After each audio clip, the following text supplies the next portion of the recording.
नमस्कार. गड व्हेंचरमध्ये जेवढे काही सदस्य जॉईन झालेत, मी सगळ्यांचं पहिल्यांदा आभार व्यक्त करतो या ठिकाणी, की आपण मला या ठिकाणी आज आमंत्रित केलं आणि बोलण्याची संधी आपण या ठिकाणी दिलीत. खरं तर पाहता मी गड व्हेंचरचे निश्चितच ऋण व्यक्त करेन, की प्रति आपण जी जागरूकता दाखवतात, ही जागरूकता प्रत्येक मनामध्ये जाणं खूप गरजेचं आहे आणि ही चळवळ उभी राहणं खूप गरजेचं आहे. आज अनेक ठिकाणी आपण पाहतोय, की निसर्गाकडे पाहण्याचा जो दृष्टिकोन आहे हा फार वेगळा आहे. आणि निसर्ग जोपर्यंत मी आज जे काही नवीन 9 सदस्य या ठिकाणी उपस्थित आहेत. ह्या 9 सदस्यांच्या मनामध्ये जर मी निसर्ग घेऊन पोहोचू शकलो नाही, तर मला वाटतं ह्या व्याख्यानाचा उपयोग काही होऊ शकणार नाही. तर सर्वप्रथम मला निसर्ग तुमच्या हृदयापर्यंत घेऊन जायचंय आज आणि त्यानंतर तुमचे जे काही विषय आहेत, जसे की तो टिकवण्यासाठी काय केलं पाहिजे? झाडे कोणत्या प्रकारे, कोणत्या ठिकाणी कोणती लावावीत? त्याची काळजी कशी घ्यावी? तर याच्या अगोदरचा हा महत्वाचा मुद्दा आहे, की पर्यावरण जतन आणि संवर्धन आणि पर्यावरणाचे मानवी जीवनातील महत्त्व हा खूप महत्वाचा मुद्दा आहे. कारण पर्यावरणाशिवाय मानव नाही. मानव नसेल तर पर्यावरण टिकू शकतं, परंतु जोपर्यंत पर्यावरणच नसेल तर मानव जगूच शकणार नाही हा महत्वाचा मुद्दा आहे. आणि हे पर्यावरण तुमच्यापर्यंत घेऊन जाणं मला वाटतं हे गरजेचं आहे. मला वाटतं एक 2 मिनिटासाठी सगळ्यांनी माईक ऑन करा. एक प्रश्न विचारायचे की आपण जगतो कशासाठी? याचं उत्तर हवंय मला. मला उत्तर हवंय याचं, की आपण जगतो कशासाठी? कुणी एनीबडी उत्तर द्या फक्त. मला अपेक्षा उत्तराची आहे. कारण हे आजपर्यंत प्रत्येकाला न सुटलेलं कोड आहे, की आपण कशासाठी जगतो हे माहीतच नाही. आणि मला दिवस उत्तर आपण असे माहिती निघून आहे. जातोय. चल सांग प्रांजली, उत्तर सांग. Can I? बोल काय उत्तर आहे माझी सांग. लहान मुलगी कशासाठी सांगते. जगतोय आपण? नीट सांग. आपण जगतो याच्यासाठी कारण की आपल्याला एन्जॉय करायचे असतं. एन्जॉय करायचे असते. बेटा तू Life ऑनलाईन enjoy. आलीस, खऱ्या अर्थाने तू इथून पुढे निसर्ग घेऊन जाणार आहेस. आणि माझं ध्येय साध्य होणार आहे. मी जे काय आज सांगतोय ते लक्षपूर्वक ऐक. आपण एन्जॉय साठी जगतोय की आपण कशासाठी जगतोय त्याचं उत्तर मी तुला पुढे देणार आहे. तू संपूर्ण ही गोष्ट सोडू नको आज. आणि तू जर हे माझं संपूर्ण व्याख्यान आज ऐकलं तर मला वाटतं निसर्ग काय असतो हे तुला आज कळेल. अजून कोणी एनीबडी आपण जगतो कशासाठी? तिने सांगितलंय की एन्जॉय करण्यासाठी. नमस्कार सर, मी विकास हा कासेकर बोला. बोलतोय. कासेकर बोलतायत. हो सर.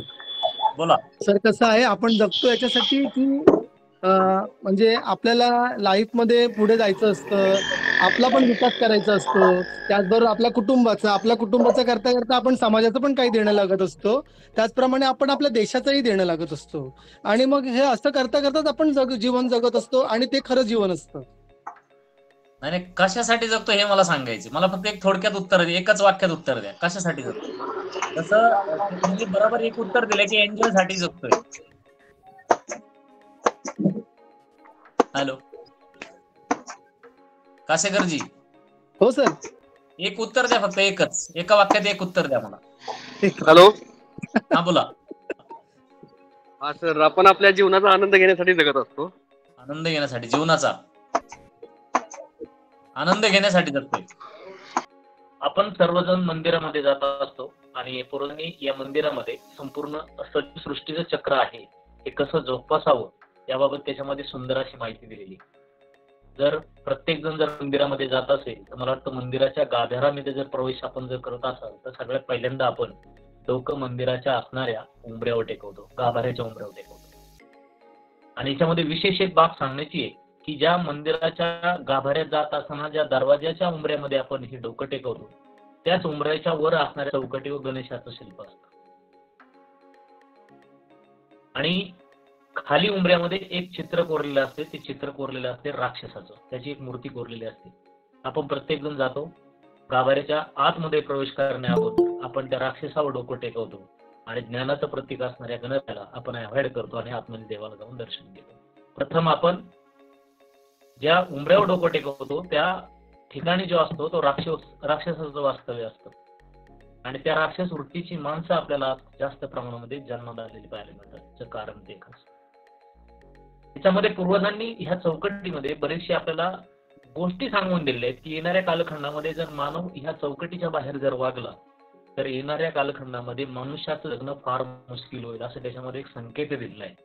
पूर्वजांनी आपल्याला सांगून दिलेल्या चौकटीमध्ये की तुमच्या मनामध्ये असणारी जी राक्षस वृत्ती जोपर्यंत तुम्ही पायदळी तोडत नाही, म्हणजे उंबऱ्यावर असणाऱ्या राक्षसाच्या माथ्यावर जोपर्यंत तुम्ही पाय देत नाही, ज्ञानाचं प्रतीक असणाऱ्या गणरायाचं दर्शन घेत नाही, म्हणजे जे ज्ञान आपल्याला मिळतं त्या ज्ञानाचा आपण जर चांगला वापर करू शकलो नाही, तर आपण कितीही मंदिरामध्ये आतमध्ये गेल्यानंतर कितीही दगडाचं दर्शन घ्या, कितीही देवाचं दर्शन घ्या, आपल्याला परमेश्वर प्राप्ती होणार नाही, असं त्या पाठीमागचा उद्देश आहे. आणि खरं तर आज आपण ज्यावेळेस गाभाऱ्यामध्ये जातो, गाभाऱ्यामध्ये जात असताना आपण दगडाच्या मूर्तीच्या पाया पडत असतो. मला वाटतं आम्हाला जो माणूस आहे या माणसाचा देव समजला नाही तर आम्हाला दगडामधला देव काय समजणार आहे, आम्हाला निसर्ग काय समजणार आहे, किंवा माणूस सोडून इतर जैविक जे घटक आहेत हे घटकांचं महत्व कसं काय समजणार आहे. आणि आतमध्ये गेल्यानंतर दगडाच्या देवाचं आपण दर्शन घेतो. जर आम्हाला माणसातला देव कळत नाही तर दगडातला देव कसा कळणार. परंतु याही मध्ये पूर्वजांनी खूप मोठं गोष्ट याच्यामध्ये सांगितलेली आहे आपल्याला, की लाखो करोड वर्षापूर्वी जमीन फाटली, जमिनीतून लाव्हा रस वर आला आणि ह्या लाव्हा रसाचं रूपांतर संपूर्ण पृथ्वीवर खडकामध्ये झालं. पुन्हा लाखो वर्ष वातावरणाचा असर त्या खडकावर झाला आणि ती खडक झिजून तयार झाली ती माती. त्या मातीमध्ये संपूर्ण विश्व उभं राहिलं. जर मातीच नसती तर मला वाटतं हे विश्व उभं राहू शकलं नसतं. आणि ही किमया जर कोणी केली असेल तर ही फक्त आणि फक्त या खडकाने, ह्या दगडाने केली. म्हणून आपण प्रत्येक जण ज्या वेळेस जन्माला येतो त्या जन्माचं मोल चुकता करण्यासाठी आपण त्या दगडाच्या देवाच्या पाया पडत असतो. अशा दगडांचे आपण पाया पडू शकत नाही, कारण ह्या विश्वाच्या निर्मितीचं जर कारण कोण असतं तर हा दगड आहे. आणि प्रत्येक जणांनी ज्यावेळेस जन्माला येतो त्यांनी त्याच्या जन्माचं मूल चुकत करण्यासाठी दगडाच्या पाया पडत असतो. अशा अनेक गोष्टी आहेत, निसर्गातल्या अनेक गोष्टी आपल्याला पूर्वजांनी सांगून दिल्यात, परंतु आजही आमचा डोळा उघडत नाही. कोरोनाजन्य परिस्थितीमध्ये प्रत्येक वेळेस निसर्ग आपल्याला जाणीव करून देतोय की तुम्हाला जर चांगलं जीवन जगायचं असेल, तुम्हाला जर निरोगी जीवन जगायचं असेल तर काय करायला पाहिजे. त्या गोष्टी, प्रत्येक गोष्ट आपल्याला निसर्ग जाणीवपूर्वक सांगत असतो, परंतु आपण त्याकडे कानाडोळा करत असतो. जर आज निसर्ग जर आपल्याला समजला नाही तर येणाऱ्या कालखंडामध्ये, आज आता जशी चैत्राली सांगितले की आम्हाला एन्जॉयफुल लाईफ जगायची म्हणून आपण जगत असतो. हा एन्जॉय तेव्हाच भेटू शकतो जेव्हा आपण निसर्ग अबाधित ठेवू शकतो. आणि हा निसर्ग जर आपण अबाधित ठेवू शकलो नाही तर मला वाटतं आपल्या अनेक पिढ्या, येणाऱ्या कालखंडातील अनेक पिढ्या बर्बाद झाल्याशिवाय राहणार नाही. अनेक गोष्टी याच्यामध्ये दाखवल्या त्यांनी, अनेक गोष्टी सांगून दिल्यात आपल्याला निसर्गामध्ये. निसर्गाचं चक्र, निसर्गातील असणारे पशु पक्षी प्राणी घटक एवढे महत्वपूर्ण आहेत की मानव महत्वाचा नसून ह्या ज्या गोष्टी आहेत ह्या गोष्टी फार महत्वाच्या आहेत. आणि ह्या गोष्टी ज्यावेळेस आपण जंगल भटकंती करत असतो किंवा एखाद्या वनामध्ये जात असतो, त्या गोष्टी आपण डोळेसपानाने पाहणं खूप गरजेचं असतं. मी याच्या माध्यमातून अनेक गोष्टी सांगू इच्छितो की एन्जॉय लाईफ जर जगायचं असेल किंवा जीवनाचा आनंद जर घ्यायचा असेल तर मला वाटतं निसर्गासारखं दुसरं कुठलंही ठिकाण नाही. आपण अनेक वेळा डोंगर दर्या वगैरे फिरत असतो पहा. पूर्वजांनी याच डोंगर दऱ्यांमध्ये अनेक प्रकारची मंदिरं या ठिकाणी स्थापन केली. त्याचं कारणही तसंच होतं. पूर्वजांनी ह्या मंदिराच्या रचना डोंगर माथ्यावर किंवा दर्याखोऱ्यामध्ये करण्यापाठीमागचा एक उद्देश आहे की त्या मंदिरामध्ये वर्षातून एकदा तरी तो भाविक त्या मंदिरापर्यंत चालत जाईल. चालत जाताना त्या ठिकाणी कोणत्याही प्रकारच्या जंगलात जात असताना कोणत्याही प्रकारचा प्रदूषण त्या ठिकाणी असणार आहे. आणि चालत जाताना संपूर्ण घामाने तो लबलब होईल आणि अंगामध्ये असणारे रोम त्याचे खुलतील आणि तो निरोगी आयुष्य जगेल. हा त्या पाठीमागचा उद्देश होता. परंतु आज चेअरमध्ये बसलेल्या माणसाला चालवत नाही आणि तो शेवटी आज आपण पाहतोय की गाडी रस्ते डोंगर दऱ्या फोडून अगदी मंदिरापर्यंत नेल्यात.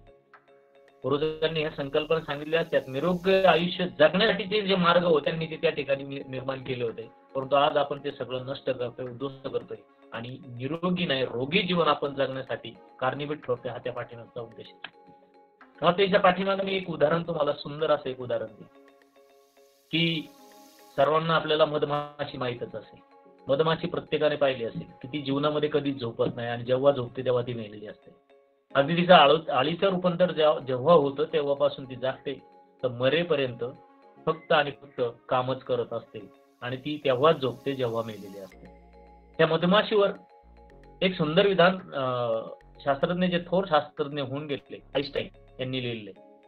ते म्हणतात की 2023 साली जर जगातून मधमाशी नाहीशी झाली तर 2028 नंतर संपूर्ण सजीव सृष्टी नष्ट व्हायला सुरुवात होईल. काय असं एका मधमाशीमध्ये?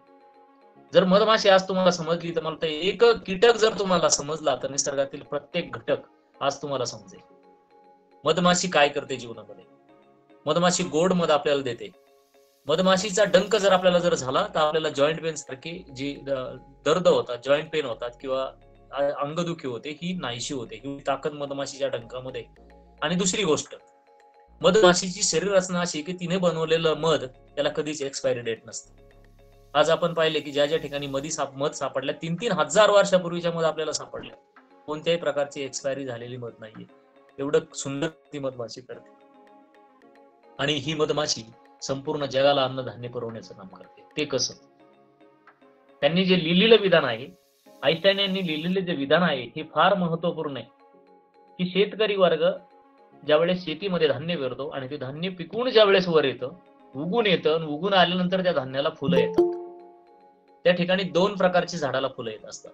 एक नर फुल आणि एक मादी फुल. जोपर्यंत या फुलांना मधमाशीचा स्पर्श होत नाही तोपर्यंत कोणत्याही धनधान्याची निर्मिती होत नाही. याचं कारण असं आहे की मधमाशी ज्यावेळेस मकरंद गोळा करण्यासाठी त्या फुलावर बसते आणि त्या फुलामधला मकरंद शोषून घेत असते, त्यावेळेस तिच्या पायाला परागकण चिटकत असतं. आणि ह्या परागीभवनाची क्रिया नर फुलावरून उडाल्यानंतर ज्यावेळेस ही मधमाशी मादी फुलावर जाऊन बसते, त्या नर फुलावर कण त्या मादी फुलावर जाऊन पडतात आणि बीजांडामध्ये बीज धारणा व्हायला सुरुवात होते. तोपर्यंत कोणतीही प्रकारची क्रिया घडतच नाही. तर ही मधमाशी या फुलावर जर बसलीच नाही तर कोणत्याही प्रकारच्या अन्नधान्याची निर्मितीच होत नाही. हा उद्देश खास महत्वाचा आहे, हे लक्षात. आम्हाला पुस्तकामध्ये मधमाशी शिकवली जाते. पुस्तकामध्ये आम्हाला ज्या गोष्टी आहेत, मकरंद, परागीभवन क्रिया शिकवली जाते. परंतु आम्हाला तीच पुस्तकं आवडतात जी बंद होणारी असतात आणि जी उघडतात. हे विश्वची माझं घर. जर तुम्ही ज्यावेळेस दरवाजापासून बाहेर पाय ठेवता घराच्या, तर मला वाटतं निरीक्षण ठेवणं खूप गरजेचं आहे. जर या मधमाशीचा जर अंत झाला तर कोणत्याही अन्नधान्याची निर्मिती होणार नाही. आणि अन्नधान्याची निर्मिती करण्या जर झालीच, अन्नधान्य पुन्हा जर पेरलंच, ते उगवून जर वर आलं तर त्याच्यावर बसायला पुन्हा मधमाशी नसेल आणि ते पूर्ण पीक नष्ट होईल. म्हणून मधमाशी खूप महत्वाची. जर मधमाशी नसेल, अन्नधान्याची निर्मिती होणार नाही, पेरायलाच काय राहणार नाही. आणि आपण मनुष्य जात तर अन्नधान्यावर जगतो. अन्नधान्याची निर्मिती झाली नाही तर 5 वर्षांपर्यंत जेवढा काही साठा आहे अन्नधान्याचा तो पुरेल आणि त्यानंतर संपूर्ण जग भूकमारीने मरायला सुरुवात होते.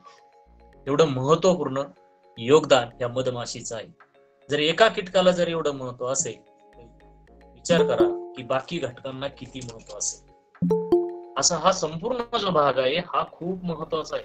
आणि ह्या गोष्टीकडे जर आपण लक्ष दिले नाही तर मला वाटतं येणाऱ्या कालखंड आपल्यासाठी फार भयानक असणार. कोरोनाजन्य परिस्थितीमध्ये आम्हाला ऑक्सिजनची किंमत सांगितली, तेवढ्या पुरते आम्ही ठीक झालो. आणि त्यानंतर परत आज जी कंडिशन आहे ती जैसे ती आहे. एका माणसाला मरेपर्यंत 15 झाडं लागतात ऑक्सिजन पुरवण्यासाठी. एका मनुष्याला 24 तासासाठी जो ऑक्सिजन हवेतला घेतो 3 सिलेंडर ऑक्सिजन लागतात. तुम्ही विचार करा, जर 1 सिलेंडरची किंमत 1000 रुपये असेल तर निसर्गातून ऑक्सिजन आपल्याला जो भेटतो फुकटचा 3000 रुपयाचा रोजचा ऑक्सिजन भेटतो. जर आपण याचं कॅल्क्युलेशन जर केलं तर रोजचं 3000 आहे तर मला सांगा महिन्याचा 90,000चा ऑक्सिजन आपल्याला लागतो. वर्षाचा किती लागत असेल तर बघा, 1,08,00,000चा वर्षाला ऑक्सिजन लागतो. असा कोट्यावधी रुपयाचा ऑक्सिजन ही झाडं आपल्याला फुकटची देत असतात. आपल्याला त्याची किंमत नाही. आणि हा या ऑक्सिजनचं प्रमाण हवेतील जर कमी झालं तर समजून जायचं की विविध व्याधींनी मनुष्याचं शरीर व्याधलं जाणारे, रोगी बनणारे. कारण ऑक्सिजनची जी फॅक्टरी ही फक्त ऑक्सिजनची फॅक्टरी कुठे असेल तर ही वातावरणामध्ये.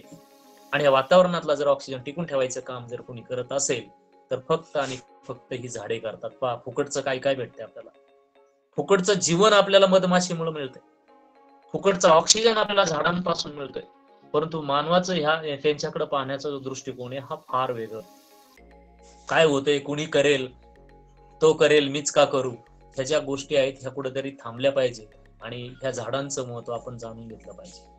आज आपण पाहतोय की जागतिक तापमान वाढीमध्ये जर आज पाहिले तर आपलं हे जे टेम्परेचर आहे 49 डिग्रीच्या वर गेलेलं आहे वातावरणामधलं टेम्परेचर. आणि मनुष्याचं शरीर जे आहे हे 38 डिग्री टेम्परेचर सहन करत असतं. म्हणजे 11 डिग्री टेम्परेचर मनुष्याचं शरीर अतिरिक्त सहन करतंय आणि याच्यापासून विविध प्रकारचे रोग आपल्याला जडतायत. आपण याच्याकडे लक्ष देत नाहीत. जर झाडे लावली नाही तर हे वातावरणामध्ये ह्या जागतिक तापमानवाढामध्ये प्रकारचा फरक होणार नाही. जागतिक तापमानवाढ कमी होणार नाही, ती वाढतच जाणार आहे. आणि दुसरी गोष्ट, जसं वातावरणामध्ये एक टेम्परेचर आहे तसं जमिनीमध्ये एक टेम्परेचर असते. ते टेम्परेचर 69 डिग्रीच्या वर गेलेलं आहे. म्हणजे 69 डिग्री यावर्षी त्याची नोंद झालेली. आपण शेतकरी शेतामध्ये धान्य पेरतो आणि ते प्रत्येक जण आपण म्हणतो की म्हण आहे आपल्याकडे की पेरेल ते उगवेलच, असं नाहीये. ज्यावेळेस शेतकरी शेतामध्ये धान्य पेरतो, ते धान्य उगवण्यासाठी जी प्रक्रिया कोण करत असेल तर या मातीमधल्या असणारे कृमी कीटक त्या धान्यावर करत असतात.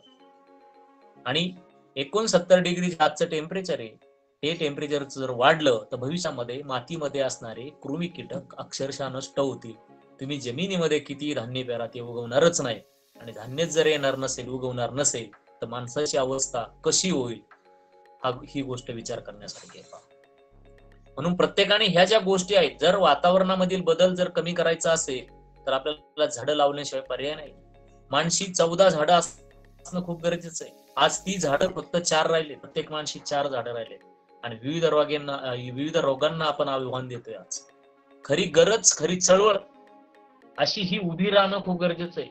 आज मला वाटतं गडविंचरच्या माध्यमातून हे जे पाऊल उचलले गेले की हिरवा निसर्ग हा भोवतीने कशासाठी असावा, ह्या विषयाच्या माध्यमातून खूप सुंदर असं या ठिकाणी गडविंचरनी आयोजन या ठिकाणी केले की प्रत्येक मानवाचे डोळे आज उघडणं खूप गरजेचं आहे. निसर्गाप्रती प्रत्येकाला प्रेम फक्त आहेच आहे, फक्त दाखवण्यासाठी नसावं, तर ते निसर्गाप्रती कुठेतरी अंमलात आणणं खूप गरजेचं असते. आपण आणत नाही. आणि येणारा कालखंड मी सांगितलं मगाशी की फार भयंकर असणार आहे. निसर्गाने आपली विविध रूपं दाखवायला सुरुवात केली. आज पाऊस कसा पडतोय आपण पाहतोय. पाऊस हा गारपिटीच्या माध्यमातून त्या गाराच पडतायत. पहा, येणाऱ्या कालखंडामध्ये चेंडूपेक्षाही मोठ्या आकाराच्या गारा पडते आणि हे होऊ लागले. आपण पाहतोय की ज्या ज्या ठिकाणी हा पाऊस पडतोय, मोठमोठ्या गारा डायरेक्ट शेतामध्ये पडताय. आता एवढ्यात जो झालेला पाऊस, अनेक माणसं मेलेत त्याच्यामध्ये, मोठमोठ्या चेंडू एवढ्या गारा पडून. भविष्यामध्ये अशा अनेक गारा पडणार आहेत आणि त्यामध्ये आपली सगळ्यांची हानी होणार आहे. मोठ्याल्या गारा पडणं म्हणजे शेतीचं नुकसान, झाडांचं नुकसान, असं सगळ्याच गोष्टीचं नुकसान होणार आहे आणि माणूस याच्यामध्ये कुठेतरी गाडला जाणार आहे. मला वाटतं पूर्वीच्या कालखंडामध्ये माणसाची हाईट 7-8 फूट हाईट होती माणसाची. असा धिप्पाड मनुष्य होता. हळूहळू आता त्या माणसाची आपली जी उंची आहे ती कमी कमी होत चालली. कुठेतरी आपण फार 3-4 फुटावर येऊन ठेवलोय आणि भविष्यात आपल्याला जर निसर्गाकडे आपण जर पाहण्याचा दृष्टिकोन बदलला नाही तर हळूहळू आपली अशीच हाईट कमी होत जाईल. एक दिवस आपण अशीच मातीत जाणार आहे. म्हणून निसर्गाप्रती आपण प्रत्येकाने निसर्गाप्रती जी काही गोष्ट आहे ती पाळली पाहिजे. निसर्गाचं संवर्धन करण्यासाठी पुढे आला पाहिजे. त्या गोष्टीला आपण प्राधान्य देणं खूप महत्वाचं आहे. कोरोनाच्या परिस्थितीमध्ये करोडपती लोक मेले. भविष्यामध्ये तुम्हाला पैसा वाचू शकणार नाही, तर वाचवणार जर कोणी असेल तर हे पर्यावरणच वाचवणार, हे लक्षामध्ये घ्या. आजच्या ज्या आपल्या पिढ्या आहेत त्या आयुष्य कसं तरी जगतील, परंतु आपली ही जी छोटाली मुलं आहेत ही भविष्यामध्ये कसे जगतील हे सांगणं फार कठीण आहे. त्याच्यामध्ये मला तुम्हाला सांगावंसं वाटतंय की हुशार कोण आहे, हुशार कोण होत. मला वाटतं जगातील जर 7 आश्चर्य जे कुणी जर कोरले असतील ते आपल्या पूर्वजांनी कोरले. 7 आश्चर्यांकडे एकदा फोकस करा की माणूस आज प्रत्येक ग्रहावर गेलाय. औद्योगिकरणामध्ये प्रत्येक ग्रहाचा मनुष्य, चंद्रावर जाऊन आलाय मनुष्य. परंतु हे जगातल्या 7 आश्चर्य त्यावेळेस कोणत्या प्रकारचं औद्योगिकरण नसताना मानवाने कसं निर्माण केलं असेल, कोड आजही सुटलेलं नाही. म्हणून ती जगातली 7 आश्चर्य. हुशार ते होते की आज आपण आहोत हे पहा. म्हणजे पूर्वीच्या माणसाने जास्त डोकं लावलेलं नाही आणि निसर्गाची जोपासना करण्यासाठी त्यांनी आटोकाट प्रयत्न केला. दुसरी गोष्ट, जर सह्याद्री असता, सह्याद्रीमध्ये घनदाट जंगल नसती तर कदाचित आपल्याला महाराजांना सुराज्याचं स्वराज्य करता आलं नसतं. कारण गनिमी कावा जो काय झाला, जे काय आपल्याला बाह्य आक्रमण आपल्यावर जी झाली ती सगळी जर परतून लावली असेल तर आपल्याला या सह्याद्री मधल्या सगळ्या झाडांनी, त्या ठिकाणी असणारा जो छुपा मार्ग आहे ह्या मार्गांनी आपल्याला मदत केली. ही झाडं नसती तर कदाचित आपल्यावर खूप मोठं संकट असतं. आज पारतंत्र्यातच असतो. म्हणून ह्या झाडांना खूप महत्व आहे आणि त्यावेळेस त्यांनी खूप सुंदर असं झाडांवर लिखाण केलेलं आहे, आपण ते वाचत नाही. म्हणून निसर्ग जोपासणं आणि निसर्ग पाहणं आणि निसर्गाचे बदल जाणून घेणं खूप गरजेचं आहे. याच्या माध्यमातून काही होत नाही. मी आर्मीमध्ये 17 वर्ष सर्व्हिस केली. आम्हाला एक आर्मीमध्ये शिकवलं जायचं की इस बदन को जितना मिट्टी में डालोगे इस बदन को जितना मिट्टी में डालोगे उतना वो चमकेगा. म्हणजे याला मातीमध्ये घालायचा प्रयत्न करा शरीराला, असा लबलब घामाने परिश्रम करण्याचा प्रयत्न करा, असं त्यामध्ये सांगितलंय की जेवढं तुम्ही परिश्रम कराल तेवढं तुमचं शरीर सुंदर होईल, असं त्या माध्यमातून सांगितलेलं आहे. आणि ते खरं आहे, ते काही खोटं नाही. वाटतं मध्यंतरीच्या कालखंडामध्ये 2021 मध्ये मिसेस आणि मीच एक चंग बांधला होता की आपल्याला जलयुक्त याच्यावर अभियानावर काम करायचे, जमिनीमध्ये पाणी जिरवण्यासाठी आपल्याला काम करायचं. आणि मी फॉरेस्ट डिपार्टमेंटमध्ये सर्व्हिस असल्याने की फॉरेस्ट मधला किंवा सरकारी वेळ ही वापरायची नाहीये. सकाळी 5 वाजता उठून या ठिकाणी जुन्नर मधील धामणखेर डोंगर माथ्यावर आम्ही चर करायचो. सकाळी 5 ते 9 वाजेपर्यंत आम्ही 4 तास काम करायचो. दोघंच आम्ही नवरा बायको. इथून उठायचं, 3 किलोमीटर अंतरावर डोंगरावर चढून जायचं आणि त्यानंतर खड्डे खोदायला सुरुवात करायची.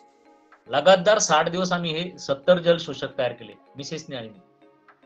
आणि 412 मीटर काम झालं आणि 8 लाख लिटर पाणी त्या जल शोषक चारामध्ये जिरेल एवढी कॅपॅसिटी तयार केली. 60 दिवसामध्ये 70 जल शोषक 412 मीटर काम केलं.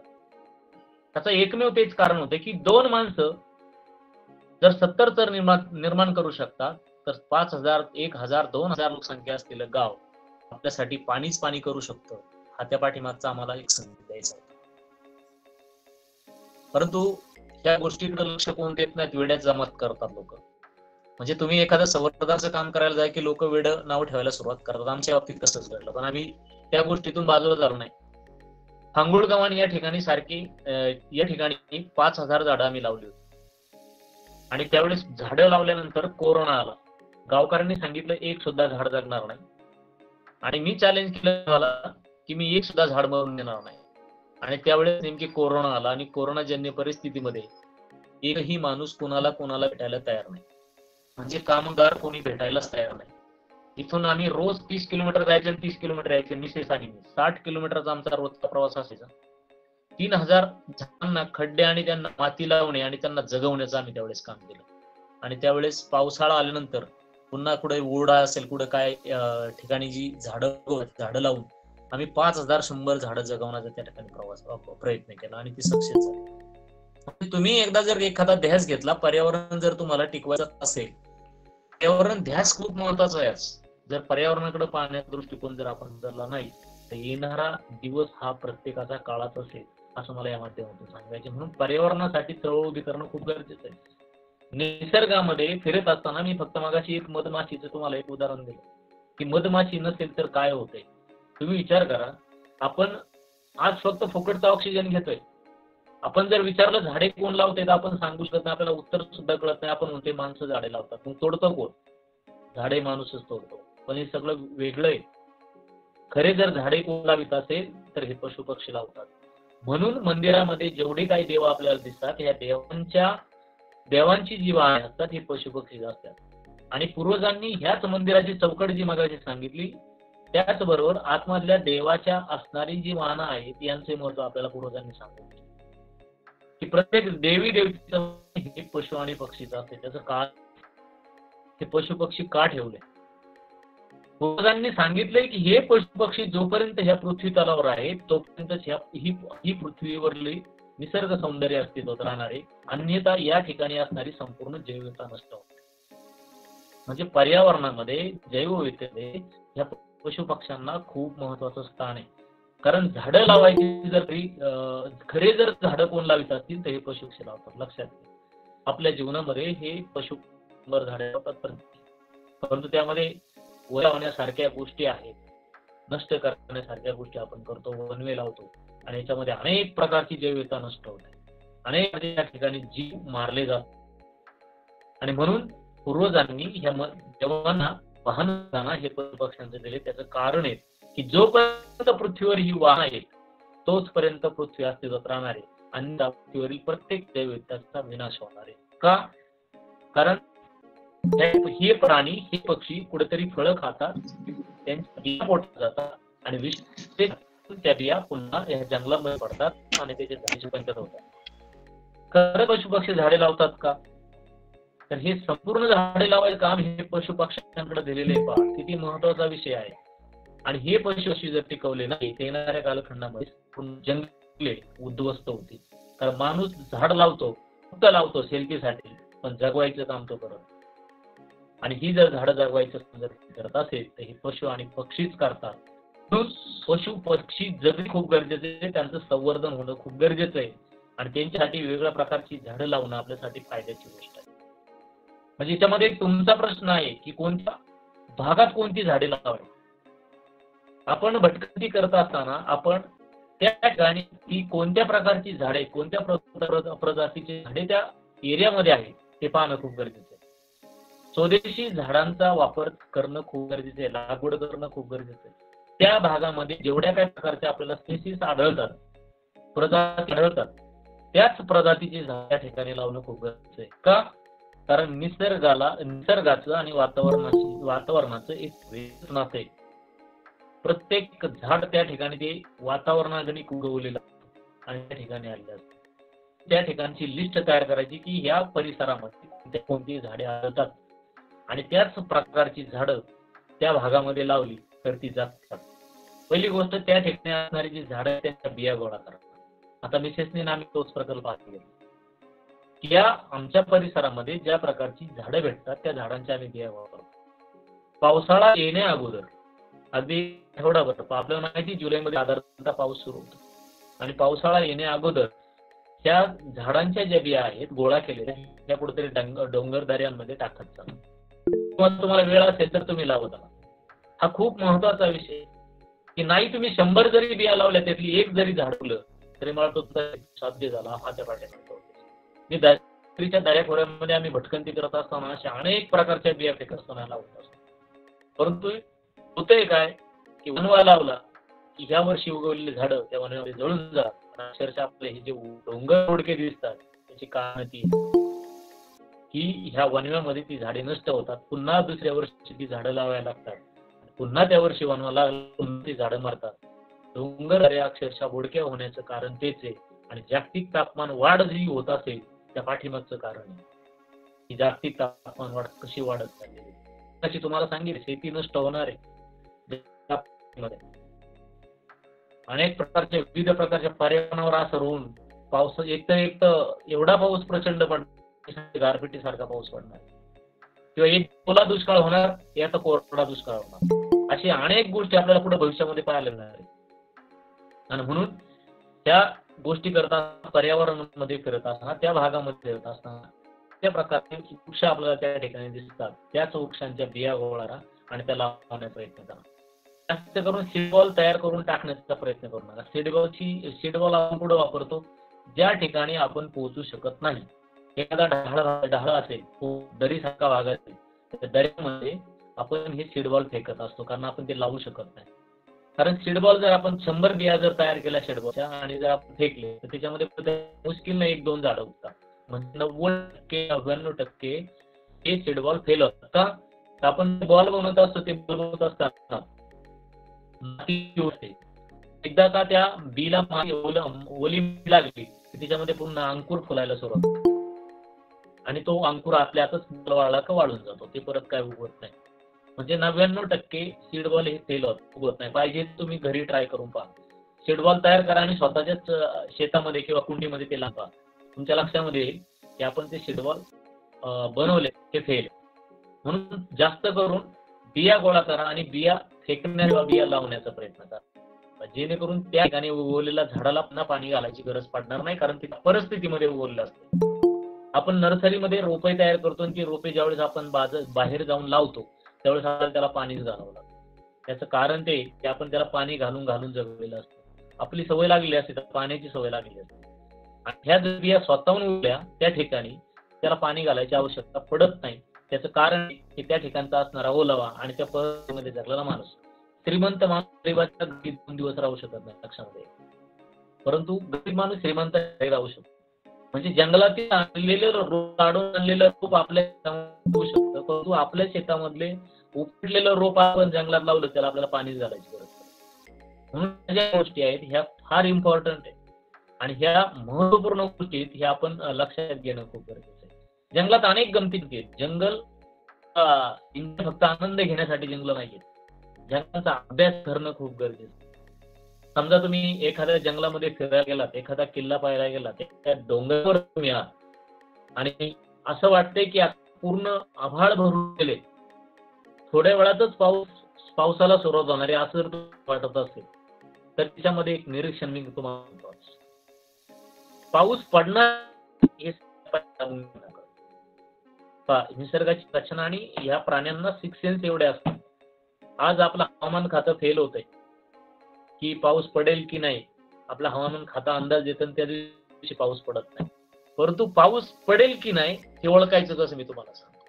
अगदी तुम्ही एखाद्या जंगलामध्ये अचानक येताना आभाळ भरून आले, आता पाऊस पडणार की नाही हे कसं ओळखायचं सांगतो. खाली लक्ष द्यायचं, जमिनीकडे लक्ष द्यायचं. जर तुम्हाला जमिनीवर मुंग्याच दिसल्या नाही किंवा पक्ष्यांची प्राण्यांची चावल ऐकून आली नाही तर समजून जायचं की प्रचंड पाऊस पडणार आहे. आणि प्रचंड ढग भरून आले परंतु पक्षी प्राणी फिरतायत, पाऊस पडणार नाही, तुम्ही टेन्शन घ्यायचं नाही. त्याच्यात अजूनही बरेचसे काही गोष्टी आहेत. ज्या वर्षी कावळा झाडाच्या टॉपला घरटे घालेल समजून जायचं त्या वर्षी दुष्काळ असणार. पूर्वीच्या काळी आपली जी लोक होती ही ह्याच माध्यमांचा वापर करत होती. पाऊस पडेल का नाही हे अंदाज त्याच्यावर घ्यायचे, शेती त्याच्यावर करायची. आज सगळं विचित्र घडून बसलेलं आहे, कारण पक्षी प्राणी आपण दूरपर्यंत डायव्हर्ट करून टाकले. आपण शेती करण्याच्या नादामध्ये अनेक झाडं उद्ध्वस्त केलं, जी फायद्याची झाडं होती झाडं सुद्धा आपण नष्ट केलं. म्हणून ह्या ज्या गोष्टी आहेत ह्या गोष्टी फार महत्वाच्या आहेत. मी मगाशी सांगितलंय की मुंगीला पहिल्यांदा कळते पाऊस पडणार आहे की नाही. मी तुम्हाला त्याच्यातच सांगितलं असता की पाऊस नाही ते कसं ओळखायचं आणि पाऊस कसा पडेल. कावळ्याने घरटवर टॉपला घातलं का समजायचं पाऊस भरपूर पाऊस पडणार नाही, आणि त्याच कावळ्याने जर घरट मध्ये झाडात घातलं तर समजून जायचं की त्या वर्षी प्रचंड पाऊस पडणार आहे. अनेक गोष्टी आहेत निसर्गातील, अशा अनेक गोष्टी आहेत. निसर्गातील अजून एक चमत्कार मी तुम्हाला सांगतो. जर तुम्ही वारुळ जर पाहिलं असेल, त्या वारुळ जे बनवतो ही मुंगी वारुळ बनवत नाही, जे कोण आलेले वारुळ असतात मोठमोठाले, हे मुंगी वारुळ बनवत नाही, तर त्याच्यामध्ये वाळवी नावाचा कीटक आहे, तो कीटक हे वारुळ बनवत असते की ज्याला डोळे नसतात. तो जीव वारुळ बनवतो आणि तो जीव ह्या पडलेल्या पालापाचोळ्याला कुजवून सेंद्रिय घटकात निर्मिती करण्यासाठी अग्रेसर असतो. पहा किती महत्वपूर्ण गोष्ट आहे. आणि विशेष म्हणजे हा जीव जन्माला आल्यापासून मरेपर्यंत फक्त आणि फक्त एसी मध्ये राहतो. वारुळाचे वर जे कोण दिसतात ते कोण एक तोडायचा, त्याला दोरीला थर्मामीटर बांधायचं आणि तो थर्मामीटर त्या वारुळामध्ये सोडून द्यायचा त्या होल मधून खाली. तुम्हाला त्या वारुळामध्ये फक्त आणि फक्त 15 ते 20 डिग्री टेम्परेचरच मिळेल. असा एसी मध्ये राहणारा हा प्राणी, हा कीटक आहे. कोण? वाळवी. ज्याचं काम आहे की निसर्गामध्ये जी काही झाडं पडतील, जो काही पालापाचोळा पडेल, ज्या काही काड्या पडतील, जे काही शेण पडेल, फिरणाऱ्या जनावरांचं शेण पडेल, जी काही कपडे आपली पडतील, म्हणजे ह्या सगळ्या गोष्टी कुजवायचं काम जर कोण करत असेल तर ही वाळवी कीटक असते. आणि सेंद्रिय खताच्या मध्ये सगळ्यात मोठा भाग जर कोणाचा असेल तर ह्या वाळवी कीटकाचा असतो. आगी लावल्या की याच्यामध्ये कोरडो वाळवी कीटक मारले जातात. किती मोठं नुकसान करतोय पहा आपण. थोड्याशा गोष्टीसाठी फार मोठं नुकसान करतोय. आणि ह्या मधमाशा आपण पाहतोय की मधमाशांना आपण जाळून मारतोय थोड्याशा मधासाठी.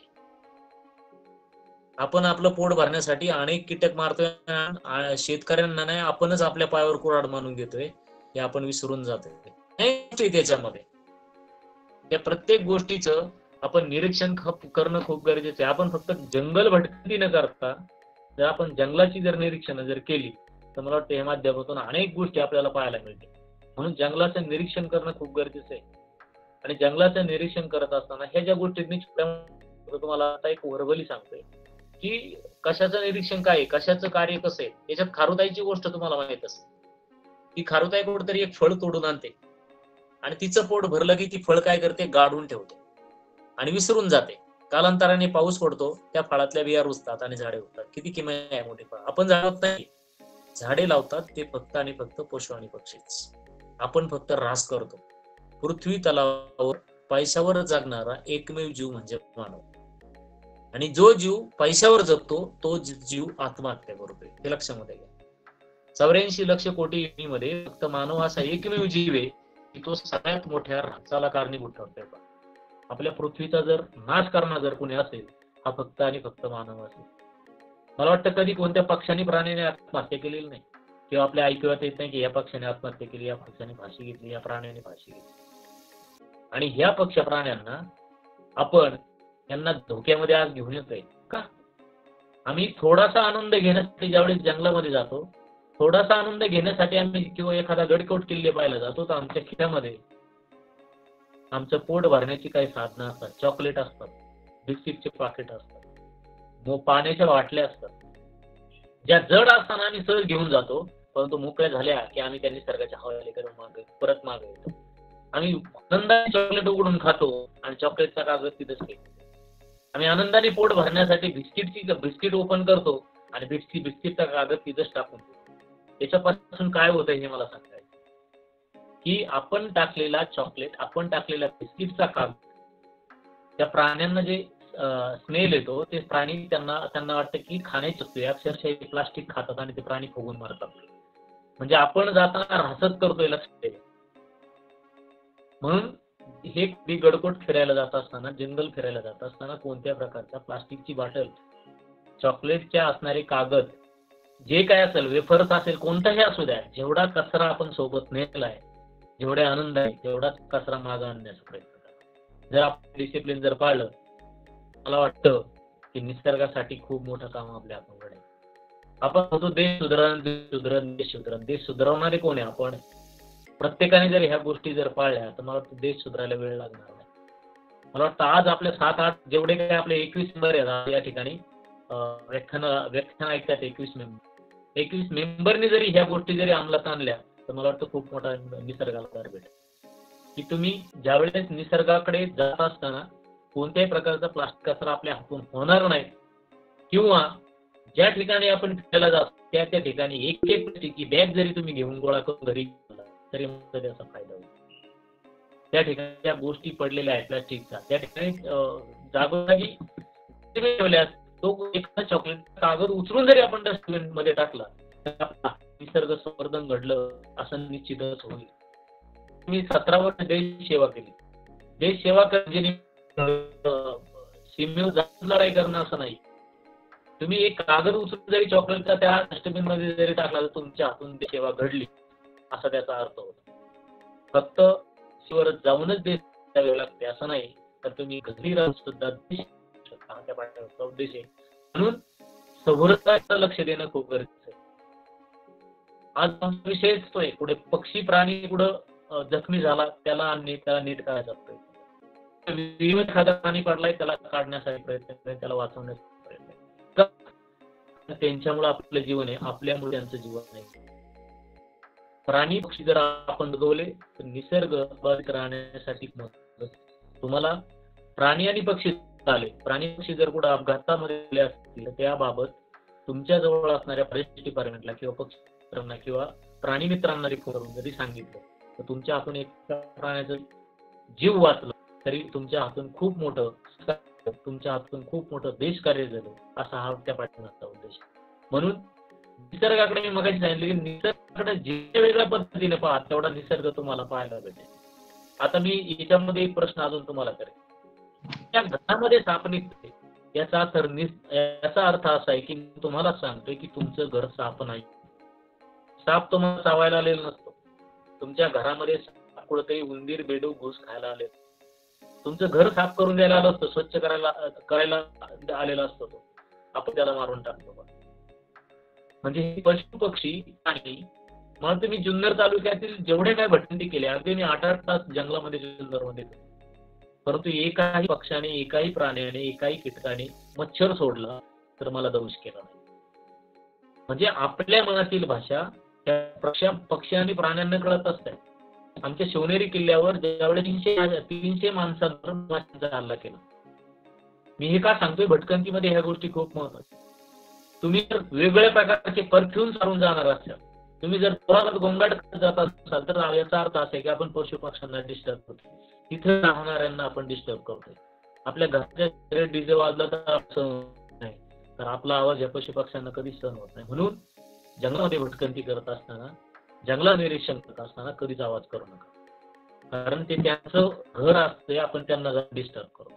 आणि अशा वेळेस ज्यावेळेस आपण जंगलामध्ये जातो, मधमाशांचा कधी हल्ला होतो. शिवनेरी किल्ल्यावर 300 लोकांवर असा मधमाशीचा हल्ला झाला.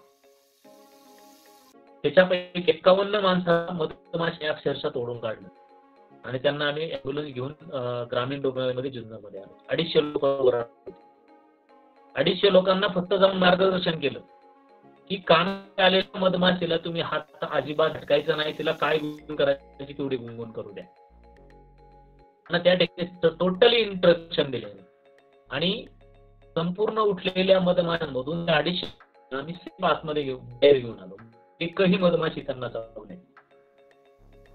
आपली जी भाषा आहे, कारण आपण ज्यावेळी कामात हात झटकतो त्यांना असुरक्षिततेचे जे वेळ त्यांच्यापर्यंत जातात का आपल्याला काहीतरी या मानवापासून धोका आहे, पण सुरक्षितता पाळली पाहिजे, आपल्याला सुरक्षिततेचे उपाय वापरले पाहिजेत, म्हणून ते दंश करतात. म्हणून जर मधमाशी कुठे उठली असेल, तुम्ही फिरत जात असता, कानापाशी जर मधमाशी आली तर काही झटकून काही मधमाशी चावणार नाही. हाते वाटेनच चावू, सांगण्या पाठीनच चावू. म्हणजे जंगलामध्ये जर एखादा प्राणी झाला, तो प्राणी तुमच्यापासून दूर लांबपर्यंत पळत जातो आणि तिथून परत तुमच्याकडे पाहतो. तो तिथून पळून जात नाही, कारण त्याला राहायची माहिती आहे की हा मनुष्य फेकून फेकू शकतो. म्हणजे त्यांना एवढे सेन्स असतात. हे पशु पक्षी खूप महत्वाचे आणि त्यांना जी आपली भाषा आहेत, आपले जे वेव्ज आहेत, त्यातून निघणारे वेव्ज आहेत, हे त्यांना कळत असतात. मी एक चिमणी गोष्ट लिहिली होती आणि चिमणीची गोष्ट मी स्टोरी ज्यावेळेस सह्याद्रीचे सौंदर्य फेसबुक पेज माझ्या ग्रुपवर टाकली, तर त्यावेळेस मला अमेरिकेतून एक महिलेचा कॉल आला की म्हणले तुम्ही जी स्टोरी लिहिली ती अगदी परफेक्ट माझ्याच बाबतीत घडलेली. म्हणजे पुण्याची मुलगी होती, त्या मुलीला तिचं लग्न झाल्यानंतर ती मिस्टरांबरोबर अमेरिकेला गेली. अमेरिकेला गेल्यानंतर म्हणली की 1.5-2 वर्ष मला ज्या ठिकाणी मी राहत होते मला एकही चिमणी दिसली.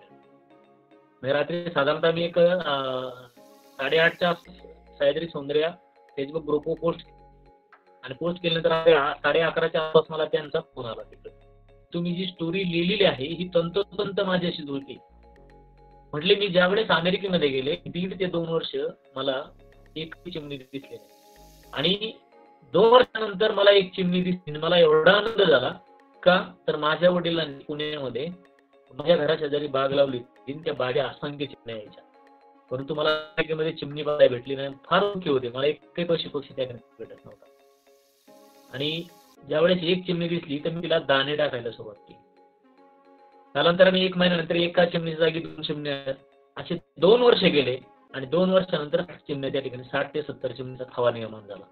बर्फ पडला की त्या माझ्या अंगणामध्ये ती उंकडे त्यांनी कोटं बनवले असते ती धुरायच्या. ज्यावेळेस मी रोज धान्य टाकायची त्यांची वेळ कधी चुकली नव्हती आणि मी जर धान्य टाकलं नाही तर त्या माझ्या रोज दरवाजा मारायच्या, आवाज करायच्या खटखट खटखट आणि मग मी परत धान्य घेऊन त्यांना बाहेर जाऊन धान्य टाकायचं. एक दिवस असं झालं की मी फुल आजारी पडले. बेडवरून मला उठता येणं काहीच करता येत नव्हतं.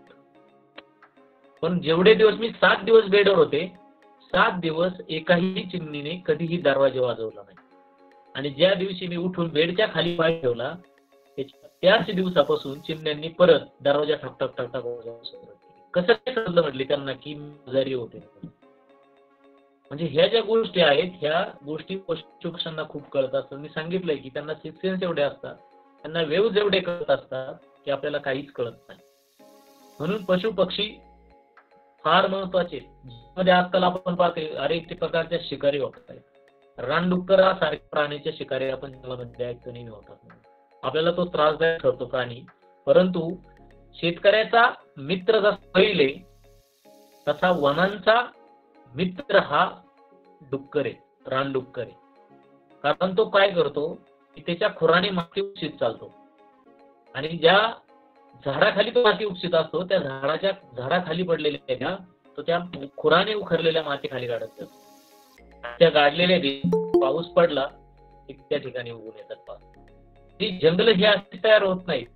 जंगल तयार करायला जर सगळ्यात मोठा जर कोणाचा भाग असेल तर या पशु आणि पक्ष्यांचा आहे. म्हणून पशु पक्षी संवर्धन करणं खूप गरजेचं आहे. हे जर टिकायचं असेल तर आपल्याला कोणत्याही प्रकारच्या मध्ये आगी न लागणे, म्हणजे आपल्या शेतातून वेगवेगळ्या प्रकारच्या आगी जातात, बांध पेटत जातो आणि वनांना आगी लागतात. वनांना आगी लागणं म्हणजे आपल्या हातून खूप मोठं पाप झालं, हा नक्कीच त्या पाठीमागचा होऊ शकतो. म्हणून वनवे विझवण्यासाठी जरी आपण गडवेंचरनी जरी काम केलं, वनवे विझवण्यासाठी मदत जरी केली, तरी मला वाटतं आपण खूप मोठ्या देश सेवेसाठी सक्रिय झाला, तर हा त्या पाठीमागचा संदेश मला वाटतं जगाला जाईल. वन विभाग आहेच आहे. वन विभागामध्ये वेगळे विषय. एका रक्षकाकडे 8-10 गावं असतात. एका गावाला आग लागली असेल तर दुसरं गाव मोकळं असते. काम करण्यासाठी जाणार कोण? म्हणजे एका वनरक्षकाकडे 10 गावं असतात. एक गाव जर जळत असेल तर आणि इतर जर 7 गावांना जर आग लागल्या तर तो वनरक्षक किंवा त्या ठिकाणी असणारा वनातील अधिकारी इतर ठिकाणच्या गावाला विजू शकत नाही, तसंच वन विजू शकतो. म्हणून गावोगावी संयुक्त व्यवस्थापन समितीची स्थापना केली की गावकऱ्यांनी हातभार लावणं खूप गरजेचं आहे. जंगल जर पेटतात तर ते जंगलातून निघणारं प्रदूषण होऊन त्याचा परिणाम माझ्या सुद्धा परिवारावर होणार आहे ही प्रत्येकाची भावना असणं खूप गरजेचं नाही. आणि शेवटी विविध प्रकारच्या आपण ह्या प्रदूषणयुक्त हवा घेऊन विविध प्रकारचे रोग आपल्याला होत आहेत. एकीकडे आपण कामाला जातो आणि एकीकडे हॉस्पिटलमध्ये तेच कमवलेले पैसे आपण घालवतो. का? पर्यावरणामध्ये झालेलं प्रदूषण. फार महत्वाच्या गोष्टी आहेत, कारण ही आपली कर्तव्य आहेत, आपल्या अधिकारामधल्या गोष्टी आहेत की प्रत्येकाने जन्माला कुठेतरी पर्यावरण संवर्धनामध्ये हातभार लावणं गरजेचं आहे. आणि ह्या ज्या गोष्टी आहेत ह्या चळवळ उभं राहणं खूप गरजेचं आहे. पण ही चळवळ उभी राहताना आपल्याला दिसत नाही. आपली जी मुलं भविष्यामध्ये जी मोठी होतील, जगतील कशी, हा खूप मोठा प्रश्न आहे. आणि म्हणून एन्जॉय जर जगायचं असेल तर वनांमध्ये किंवा आपल्याला जगवण्यासाठी, झाडे लावण्यासाठी, आपण पाणी निर्माण करण्यासाठी, पाणी जिरवण्यासाठी खूप महत्वाचा विषय हाताळला पाहिजे किंवा घेतला पाहिजे. आपण प्रत्येक जण खेकडा शब्द ऐकत असतो आणि हे खेकडे, हा खेकडा प्राणी फक्त कधी होतो? हा पावसाळ्यामध्ये. सगळ्यात जास्त जर आपल्याला खेकडे पाहायला भेटत असतील तर पावसाळ्यामध्ये पाहायला भेटतात. मला सांगते की आपण कोणत्या जीवावर जगतो. आपण बांडगुळ शब्द ऐकला असेल तर एक वेगळ्या प्रकारचं एक झाड तर होतं, त्याला बांडगुळ म्हणतात. परजीवी वनस्पती म्हणतात, दुसऱ्या जीवावर जगणारी. आपण मनुष्य जात ही सगळी बांडगुळ आहोत. कारण पर्यावरणामध्ये मानवाला जगवायचं काम जर कोण करत असेल तर फक्त आणि फक्त पशु प्राणी करतात. आपण शून्य आहोत, आपण काहीच नाहीये. आपल्याला जर कोण जगवत असेल तर हे पर्यावरणामधले जे मी काही घटक सांगतोय अनेक आहेत. मी फक्त नावं तुम्हाला सांगते. प्रत्येकाला दिलेलं काम हे वेगळं आहे आणि हे घटक आहेत म्हणून आपण जगतोय बा. जर कदाचित हे घटक जर नामशेष झाले, पशु प्राणी जर नामशेष झाले, मानव नावाची जमात ह्या पृथ्वी तलावर होती हे सुद्धा आपल्याला ऐकायला भेटणार नाही, मानवच राहणार नाही. म्हणून हे पर्यावरण संवर्धन करणं खूप गरजेचं आहे. मी खेकड्याचं उदाहरण तुम्हाला सांगत होतो. खेकडा काय करतो? पाऊस पडून गेला का खेकडे ऍक्टिव्ह होतात, जमिनीमधून खेकडे बाहेर पडतात. कारण ती ओलावा तिथपर्यंत गेला की त्या ओल्याला बांधत परत त्या होलमधून बाहेर येतात. त्या होलमध्ये पडलेल्या पावसाचं पाणी आतमध्ये जातं. 10-10 फूट पर्यंत हे खड्डे असतात आणि पाऊस पडला की त्या खड्ड्यामधून पाणी जमिनीत. जलमृद संधारणाचं काम जर कोणी करत असेल तर हा खेकडा कीटक करतो. जे आपण जमिनीमधलं पाणी उपसतो, हे पाण्याची पातळी वाढवण्याचं काम जमिनीमधल्या जर कोण करत असेल तर हा खेकडा करत असतो. हा खेकडा प्राणी आपण म्हणतो की याचं पाय ओढतो त्याचं पाय ओढ, परंतु पर्यावरणामध्ये हा खेकडा किती महत्वाचा आहे की त्याच्या जीवावर आपण पाणी आपली ताण भागवत असतो. किती महत्वाचे विषय पहा. आणि हेच विषय आम्ही नेहमी जंगलामध्ये जाताना पाळत असतो. पुढे आपल्याला ज्या ठिकाणी पाणी झिरपत असेल का त्या ठिकाणी आपल्याला एखादा छोटासा तलाव पाण्याचं पाणपोटी तयार करता येईल का की जे पाणी ते साचून राहील आणि त्या ठिकाणी प्राणी येऊन ते पाणी. मी मग सांगितलं की जंगलामधल्या बऱ्याच गोष्टी ह्या खूप विचार करण्यासारख्या गोष्टी आहेत. आपण त्यांच्याकडे दुर्लक्ष करतोय आणि हे दुर्लक्ष एक दिवस आपला काळा दिवस होणार ही बाकी निश्चित. आपला भविष्य अंधारमय असणार, भविष्यामध्ये आपलं भविष्य आधारमय असणार. हे आपली मुलं जगणं फार कठीण आहे पुढे. म्हणून संपत्ती डंप करण्यापेक्षा त्या संपत्तीचा वापर जर पर्यावरण संवर्धनासाठी केला तर खूप बेस्ट काय लागत. एक वेळेचं पोट भरलं आणि थोडंफार चांगलं असलं माणसाला आनंदी सुद्धा असता येत. बंगला गाड्या पाहिजे असं काही नाही का. आणि पूर्वीच्या काळामध्ये ही जी आपली जी राहत होती ही फक्त पोटासाठी होत होती बा. त्यांनी कुठं बंगला डंप करून ठेवण्याचा प्रयत्न केला नाही. माणुसकी नावाची चीज आपल्याला त्यावेळेस पाहायला भेटत होती, आज पाहायला भेटत नाही. आज आपण संपत्तीच्या हव्यासापोटी आपण एकमेकावर असे घाले घालतोय, भविष्य आपलं हात घालणार अंधारामध्ये घेऊन जाणार. म्हणून कमवत एवढंच की ज्याचा फक्त वापर करता येईल. हे पाहिजे पशु पक्षी पुढे डंप करून ठेवत नाही. रोजचा अनुभव शोधून खातात म्हणून ते निरोगी जीवन जगतायत. आम्ही डंप लावून ठेवले म्हणून आपण रोगी आहेत, हे लक्षामध्ये घ्या. आणि हे करत असताना आपले मनुष्य जात म्हणून आपले कर्तव्य की प्रत्येकाला मदत करा. मदतीचा हात प्रत्येकाला कुठेतरी देण्याचा प्रयत्न करा. मदतीशिवाय पर्याय नाहीये. आज किती करोडाची संपत्ती कमवा, शेवटीला आपल्याला ज्या ठिकाणी जाळायला नेतात ती जागा सगळ्यांची श्रीमंताची तीच असते आणि गरिबाची तीच असते. स्मशानभूमीमध्ये असे काही वेगळं सोन्याचं स्मशानभूमी कुठे बांधलेली नसते, त्याच जागेवर आपल्याला जळायचे असते. म्हणून पर्यावरण संवर्धन पहा. माणूस जन्माला आल्यापासून जर श्वास कोणी जर देत असेल तर आपल्याला पर्यावरण देतो. आणि माणसाचा विनाश म्हणजे माणूस मेल्यानंतर माणसाला जर नष्ट करायचं काम कोण करत असेल तर फक्त आणि फक्त पर्यावरण करतं. आणि याचंच नाव आहे वन विभाग. म्हणून त्याचं नाव वन ठेवलंय की आयुष्यामध्ये सगळ्यात पहिल्यांदा जर कोणी मदत करत असेल तर वन म्हणजे जंगल. कारण जर श्वास मिळाला नाही तर तुमचा श्वास त्यावेळेस बंद होऊ शकतो. ऑक्सिजन खूप महत्वाचा असतो हवेमधला. म्हणून ही वन राखणं खूप गरजेचं आहे. आपण त्याच पर्यावरणावर जगणारी माणसं आहोत. म्हणून याच्यामध्ये मी सांगितलं की हिरवा निसर्ग हा जोपर्यंत आपल्या भोवती आहे तोपर्यंतच मनुष्य जात या पृथ्वी तलावर अस्तित्वात आहे. अन्यथा ज्या दिवशी हा हिरवा निसर्ग संपेल त्या दिवशी हे संपूर्ण काही मनुष्याचं संपलेलं असेल, अस्तित्व नाहीसं झालेलं असेल असं म्हणावं लागेल. म्हणून स्वतःवर जास्त प्रेम करण्यापेक्षा निसर्गावर जास्त प्रेम करा. कारण एक वेळ आई आपल्याला जन्म देत असते आणि आपल्याला टिकवण्याचं काम जर कोण करत असेल तर तो हा फक्त निसर्ग करत असतो. म्हणून मित्रांनो, मला ह्याच व्याख्यानाच्या माध्यमातून सांगावं असं वाटतं की पर्यावरण संवर्धन करण्यासाठी शक्य होईल तेवढा वेळ द्या. कारण पर्यावरण टिकला तरच आपण टिकू, अन्यथा आपलं अस्तित्व या पृथ्वी तलावरून नामशेष होईल. इथं बोलण्यासारखा बराचसा विषय 9 ते 10 एक तासात मी बोलणार होतो. जास्त तुमचा वेळ घेत नाही, कदाचित तुम्ही झाले असाल. मला वाटतं जे काही या ठिकाणी आता उपस्थित सगळे जण झाला तर आपल्या सर्वांचं या ठिकाणी ऋण व्यक्त करतो की आज आपण मला या ठिकाणी आमंत्रित केलं. पर्यावरणाविषयी 2 शब्द बोलण्याची संधी पण गडवेंचर सदस्यांनी संपूर्ण मंडळाने मला दिली. त्याबद्दल मी आपल्या सर्वांची निश्चितच या ठिकाणी ऋण व्यक्त करतो. थांबतो. जय हिंद, जय महाराष्ट्र. धन्यवाद मित्रांनो.